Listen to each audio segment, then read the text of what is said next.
안녕하세요. 5월 8일 수요일 마이드라에 오신 여러분들을 환영하고 축복합니다. 오늘은 어버이날입니다. 저를 낳으시고 길러주신 우리 부모님들께 감사하고요. 또한 제가 훌륭한 목사 될 수 있도록 기도해 주시고 도와주신 모든 성도님들께도 감사합니다. 동시에 오늘은 열림교회 수요 예배를 인도하는 날이에요. 제가 잘 할 수 있는 일 중에 하나는 말씀을 자신에게 적용하는 부분, 결단하는 기도, 그리고 뜨거운 찬양이라는 것을 알고 있습니다.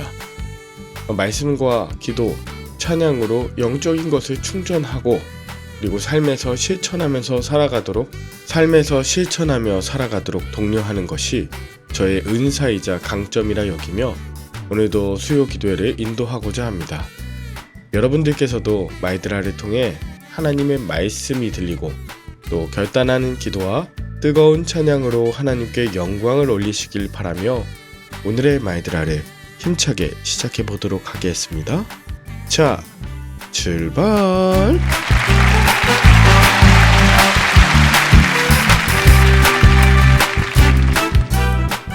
오늘은 열왕기하 5장을 묵상합니다. 오늘 본문은 아람 왕의 군대 장관 나아만이 나병이 낫는 장면이 나오는데요. 먼저 본문 1절에 보면 나아만은 이방 나라 아람 왕 군대 장관이었고 그는 주인 앞에서 크고 존귀한 용사라고 나옵니다. 게다가 여호와께서 전에 그에게 아람을 구원하게 하셨다는 것을 통해 그의 사회적 지위뿐 아니라 하나님과도 연결되어 있는 자임을 알려주죠. 그렇게 존귀한 자에게도 한 가지 어려움이 있었는데 그것이 바로 나병을 앓고 있었다는 점입니다. 그에게는 스스로 감추고 싶은 부끄러움이자 또 말 못할 고통이 그 안에 있었음을 유추해 볼 수 있죠. 그런 나아만 장군의 고통을 지켜보던 한 소녀가 그에게 나병을 치료할 길에 대해 알려줍니다. 그것은 자신의 고국인 이스라엘의 선지자를 통해 나아만의 병을 고칠 수 있다는 것이었어요. 이 소녀는 비록 자신을 이스라엘에서 잡아온 적국의 장군임에도 불구하고 자신의 주인인 나아만을 향한 긍휼의 마음으로 가득했던 것입니다. 놀라운 건 이 어린 소녀의 말을 들은 나아만이 엘리사에게 나아갈 마음을 품었다는 것인데요. 이것은 이스라엘의 적국인 아람 장군으로서는 절대 하기 힘든 결정입니다. 그러나 아람 왕마저 자신이 아끼는 나아만 장군을 위해 큰 선물과 함께 그를 이스라엘로 보냈습니다. 이 일을 알게 된 이스라엘 왕 여호람은 아람이 이스라엘에게 싸움을 걸려는 계략으로 오해하고 자신의 옷을 찢습니다. 당시 이스라엘의 왕이었던 여호람은 만약 나아만의 병을 고치지 못할 경우 이스라엘이 감당할 위험이 너무 크다고 여긴 것인데요. 이 소식을 들은 엘리사는 여호람 왕에게 나아만 장군을 자신에게 보내라 청합니다. 여호람 왕은 하나님께서 나아만의 병을 고치지 못할 것이라는 불신앙이 있었지만 아이러니하게도 이방 나라 사람인 나아만은 하나님께서 자신의 병을 고칠 수 있다는 믿음이 있었기 때문에 이스라엘로 올 수 있었던 것이죠.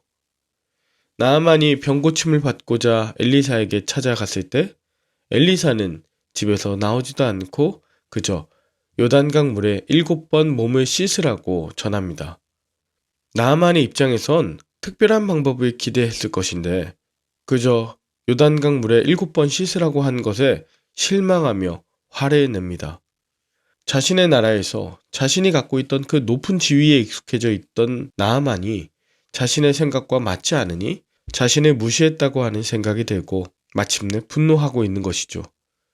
그런 그와 달리 종들은 이러한 상황을 객관적으로 보았습니다. 그리고 오히려 나아만 장군을 설득해서 그 나아만이 요단강에 7번 몸을 담그게 합니다. 그러자 나아만의 나병이 깨끗하게 치료되었습니다. 자신의 권위와 지위를 내려두고 하나님의 말씀에 순종할 때 자신의 계획과 생각을 뛰어넘는 하나님의 역사가 일어나는 것임을 깨달은 것이죠. 나아만은 하나님의 권위를 인정하며 엘리사에게 돌아와 하나님만이 이 세상의 참 신임을 고백합니다. 그러면서 엘리사에게 예물을 바치려 하죠. 그러나 엘리사는 살아계신 하나님 앞에 맹세하며 예물을 받지 않겠다 선언합니다. 이것은 하나님께서 값없이 주시는 은혜의 선물임을 강조함과 동시에 하나님께만 감사하는 자가 되길 바라는 마음에서 비롯한 엘리사의 마음이었습니다. 더 나아가 엘리사는 나아만이 이런 육적인 회복뿐 아니라 그가 평생 빚진 자의 사명을 가지고 살아가는 계기가 되길 바랬을 것입니다. 엘리사의 거절을 통해 나아만은 경배받으실 분이 오직 여호와 하나님이심을 깨닫고 아람에 돌아가서도 다른 신을 섬기지 않고 여호와만 경배하겠다고 결단합니다. 그런데 여기서 나아만이 아람의 군대 장관으로서 그 아람의 우상에게 절하는 국가의식에 참석할 수밖에 없음에 대해 솔직하게 엘리사에게 말합니다. 그리고 이 일을 할 때 여호와께서 용서해 주시길 엘리사에게 구하죠. 이에 엘리사는 평안히 가라 하면서 그의 중심을 잘 아시는 하나님의 마음을 전합니다. 우리나라도 일제강점기 때 신사참배 강요를 받았습니다.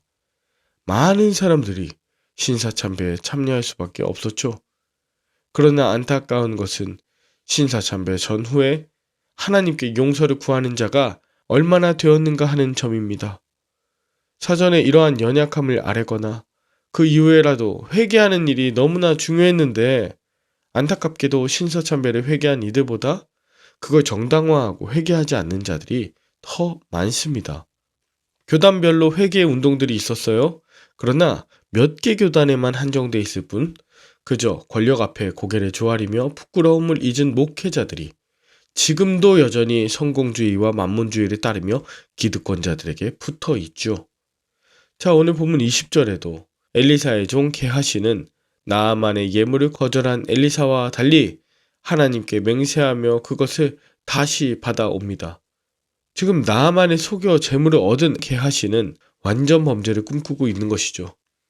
하지만 하나님의 사람인 엘리사를 속일 수는 없었습니다.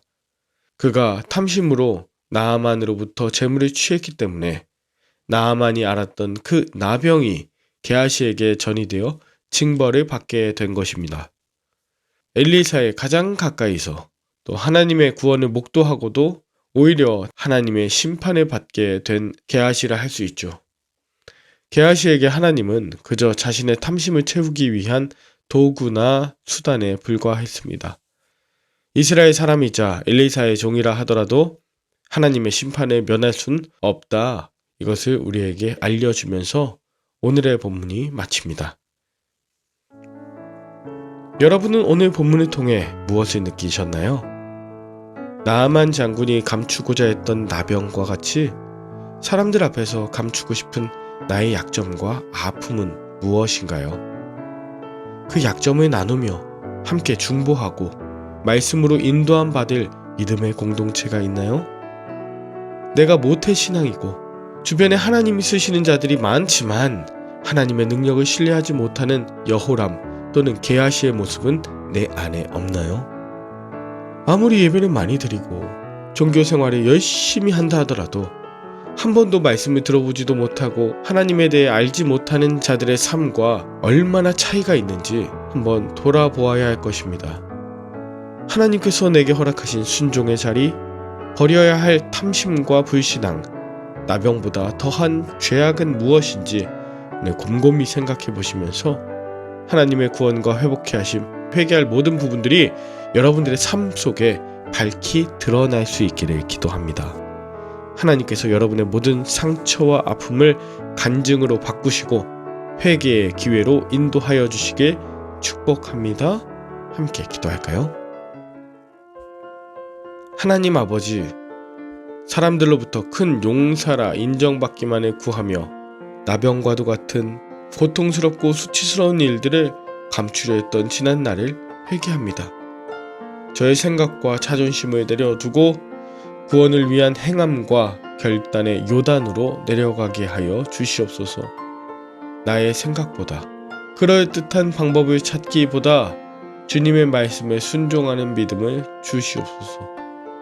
또한 하나님의 영광을 위해 단호하게 끊고 거절해야 할 것은 무엇인지 분별하게 하시되 여전히 제 안에 숨어있는 탐식을 회개하고 끊어낼 수 있는 용기를 허락하여 주시옵소서. 감사를 드리며 예수님의 이름으로 기도 올리옵나이다. 아멘. 오늘도 좋은 하루 보내시길 바라며 저는 내일 다시 찾아뵙도록 하겠습니다. 샬롬.